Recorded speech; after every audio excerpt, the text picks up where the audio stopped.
അതിന് നല്ല വീതി ഉള്ള കിഴങ്ങാണ് എടുത്തിരിക്കുന്നത്.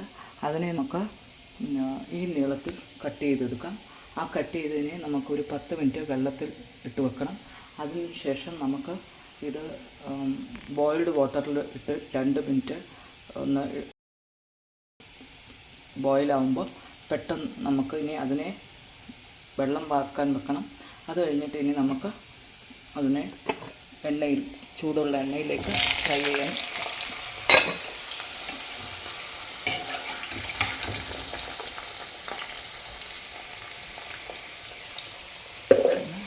നമ്മൾ എണ്ണയിലേക്ക് ഫ്രൈ ചെയ്യാനായിട്ട് ഇതൊന്ന് ഫ്രൈ ആയി കഴിഞ്ഞ് വരുമ്പോൾ നമുക്ക് തിരിച്ചിടാം.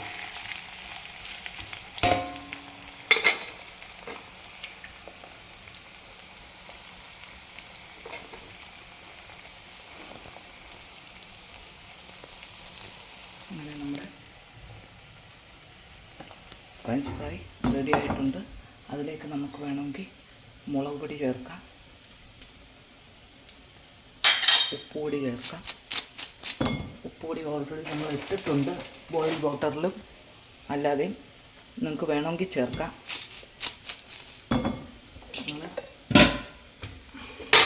നമ്മുടെ ഫ്രഞ്ച് ഫ്രൈസ് റെഡി ആയിട്ടുണ്ട്.